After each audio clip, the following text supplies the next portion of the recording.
God of War is one of the most beloved Greek mythology franchises, and almost none of it is accurate. From gods that shouldn't be killable, to characters who never existed, to punishments made up by the developers. Today, I'm breaking down every mythological inaccuracy in the Greek God of War games, starting with the biggest one, the main character himself. Kratos doesn't exist. Kratos, the ghost of Sparta and god-killing machine players have controlled for nearly 2 decades, is not a real figure in Greek myth. There is a Kratos in classical texts, but he's basically a background extra. He's a minor personification of strength, son of Pallas and Styx, who shows up only once, to help chain Prometheus on Zeus's orders. That's it. No dead family. No blades of chaos. No vendetta against Olympus. Nag, the real Kratos, is a divine bouncer following orders, not a vengeful warrior tearing through gods.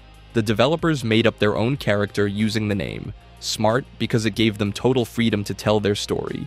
But if you think inventing the main character is bold, wait till you hear what they did to the gods. The gods can't actually be killed. God of War has Kratos slicing through Olympus like it's a meat market, with divine weapons delivering godly executions no one expected. The game shows gods bleeding, falling, and dying, turning untouchable Olympians into very mortal targets. It's a brutal twist that cranks tension, because every fight isn't just a grudge, it's the end of an era. But here's where it gets weird. Classical Greek mythology doesn't work that way. The gods are truly immortal. You can't kill Zeus, Ares, or Athena. It's instead, gods get trapped, weakened, or humiliated. But permanent death? Not a thing. Titans like Kronos were imprisoned, not stabbed. Divine beings exist beyond life and death cycles, eternal forces rather than fragile creatures. So why did the game ditch this core myth? Simple, storytelling needs stakes. If gods were untouchable, Kratos' rampage would mean nothing, just endless beating on an unbreakable wall. Making gods killable creates real risk, real consequences, and the fall of Olympus becomes possible. It reshapes divine power into something players affect, making Kratos' journey feel epic and apocalyptic in ways the original myths never imagined. And that changes everything about how power feels in the game. You're not just fighting for glory, you're rewriting mythology itself. If that shakes up the story, wait until you hear how Ares is portrayed completely differently from myth. Ares wasn't a manipulative villain. In God of War, Ares is basically a master strategist. He orchestrates Kratos' entire descent into madness, tricking him into killing his own family to fuel his rage and transform him into the perfect weapon. It's calculated, it's cruel, and it works. But here's the thing.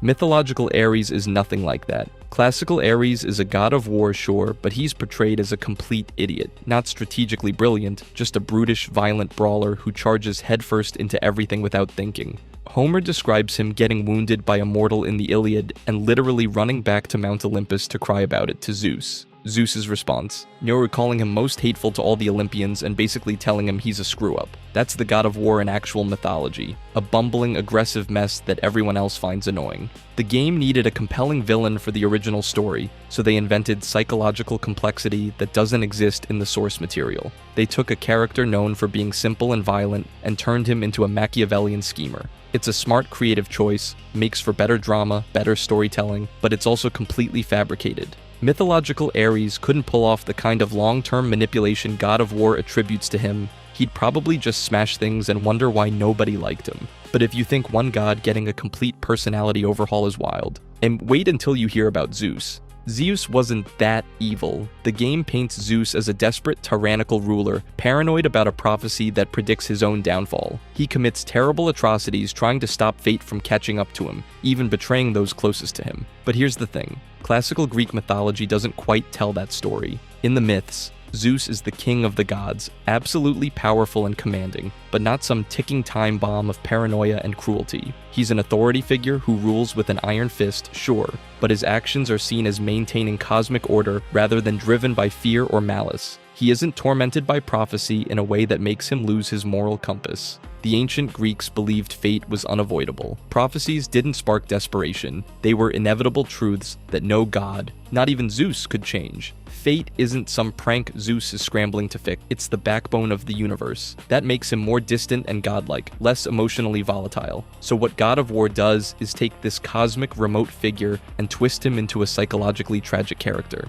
Zeus's paranoia and tyranny are modern storytelling tools, adding drama and tension but changing his very nature. Instead of fate being inescapable, here it looks like Zeus is trying and failing to outrun it, which turns a timeless myth into a personal tragedy. If you think that's a big character shift, just wait for the way Pandora's box gets reimagined next. Pandora's box doesn't kill gods. God of War turns Pandora's box into this insane weapon that can kill gods, central to Kratos' rise. Kratos uses it to take down Ares, and it's described as a divine-busting artifact that can destroy immortals. It's basically the ultimate cosmic nuke in the game's story. But here's the kicker. That's not what Pandora's box was in Greek myth. The original tale from Hesiod's Works and Days talks about a jar, not a box, that Pandora opens, releasing evils into the world. It's meant to punish humanity for Prometheus stealing fire from the gods. The gods themselves aren't threatened by what's inside. So the game flips the meaning. Instead of symbolizing human suffering and divine punishment, the box becomes a god-killing weapon. It turns a myth about mortal torment into a story about divine vulnerability. Pandora's box goes from a symbol of inevitable human misery to a tool for taking down gods.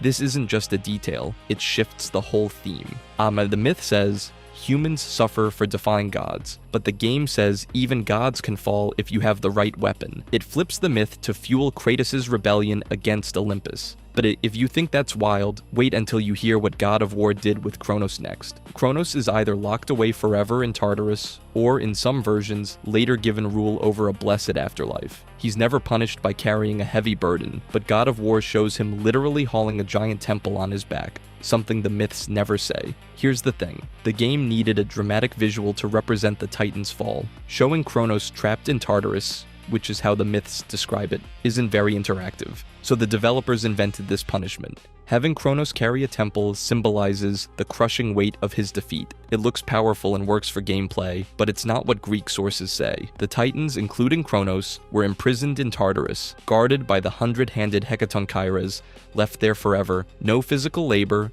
no temple, just eternal captivity. Some later myths even say Zeus might free Kronos to rule the Isle of the Blessed, which is mercy, not punishment.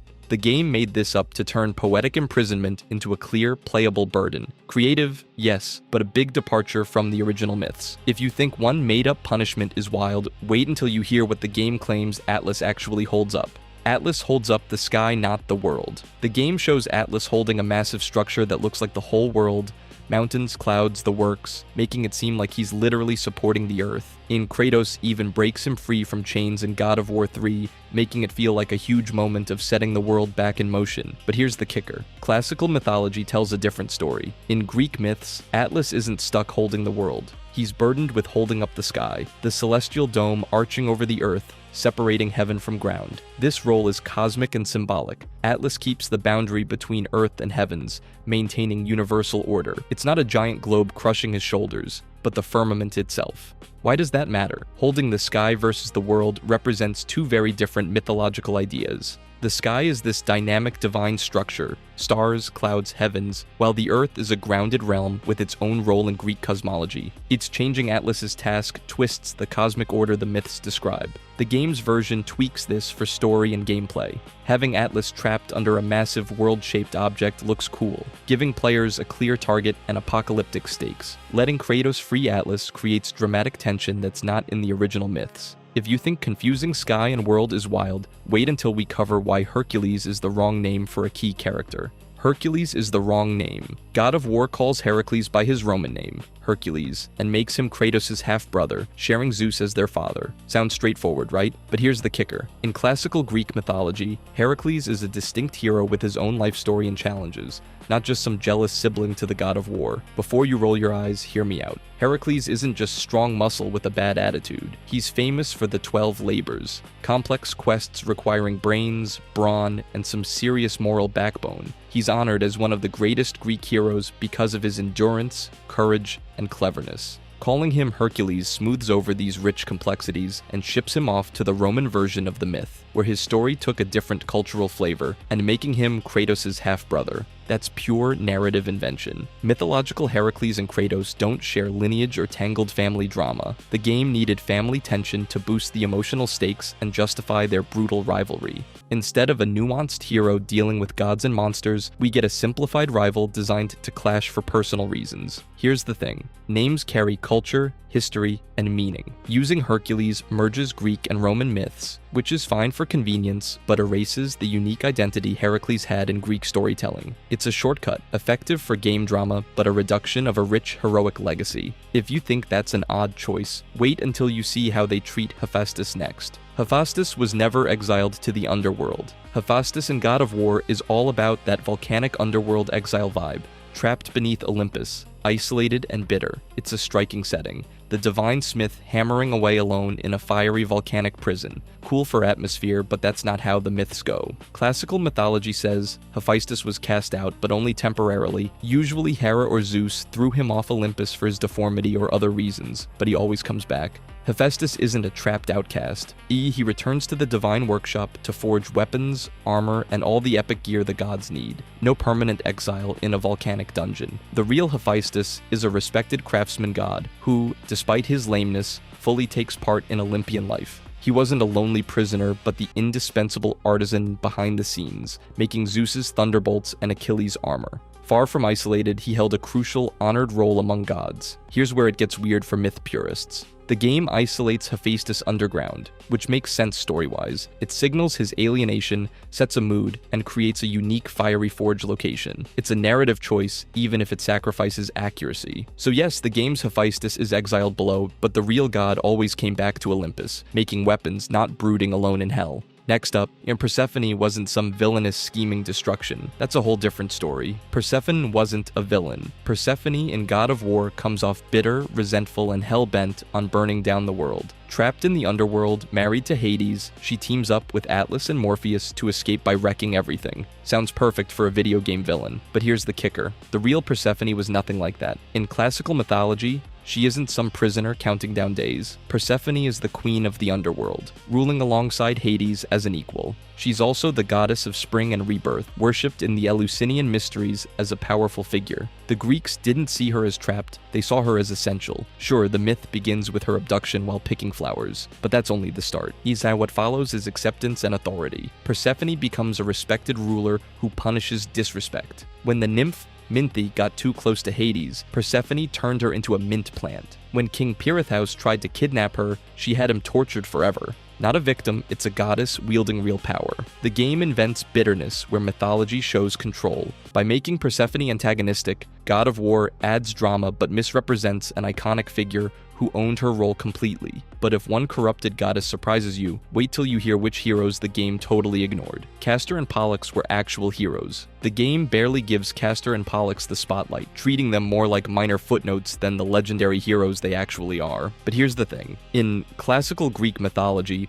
these twins, known as the Dioscuri, are celebrated as the ultimate brothers in arms, embodying courage, loyalty, and a fascinating blend of mortal and divine traits. Before you sigh and roll your eyes, hear me out. Castor is mortal, son of the Spartan king Tyndareus, while Pollux is divine, Zeus's son in swan form. Together, they're the perfect symbol of brotherly love, crossing the boundary between Earth and Olympus. They're not just background characters, they were Argonauts on the quest for the Golden Fleece, famed horsemen, and rescuers of their sister Helen after her famous abduction. The stories surrounding them highlight heroism, sacrifice, and an unusual kind of immortality. When Castor dies, Pollux begs Zeus to share his own immortality with his twin. Zeus agrees, letting them alternate between life and death, and forever bound in brotherhood. So why does the game brush past this? It's a missed storytelling beat. Castor and Pollux have rich narratives filled with adventure and meaning, yet the game sidelines them, passing up a chance to deepen the mythos with themes of family, sacrifice, and divine duality. At least they don't get outright twisted, unlike some others, but if you think their sidelining is odd, the Sisters of Fate's portrayal in the game will blow your mind next. The Fates. In God of War 2, the Sisters of Fate are presented as the ultimate power in the universe. Clotho, Lachesis, and Atropos control everything. Gods, mortals, titans, doesn't matter. Their authority is absolute, unchallenged, and basically makes them the final boss of existence itself. But here's the thing. In actual Greek mythology, it wasn't that simple. The Moirai did control destiny. Clotho spun the thread of life, Lachesis measured it, and Atropos cut it. That part checks out. But their relationship with Zeus was way more complicated than the game lets on. Zeus held the title Moiragetes, which literally translates to leader of the fates. The three sisters sat in attendance at his throne, not above it, at it. In Homer's Iliad, Zeus actually weighs the fates of warriors on golden scales and has the authority to intervene if he chooses. He usually doesn't because respecting cosmic order is kind of his whole thing, but the option exists. That's a massive difference from the game, where the fates answer to nobody and could presumably ground Zeus if he stayed out past curfew. The real Moirai were more like cosmic accountants than tyrannical overlords. They tracked destinies and enforced lifespans. They didn't actively rewrite reality moment by moment like some kind of divine IT department pushing hotfixes. God of War needed them to be all-powerful, so Kratos defying them actually meant something. And honestly, it works for the game. But the real mythology had layers. The game's just flattened into these three women control literally everything, go kill them, which is, not ideal for nuance. But it made for a great boss fight. If you enjoyed this video and want to see more, click the video on the screen now.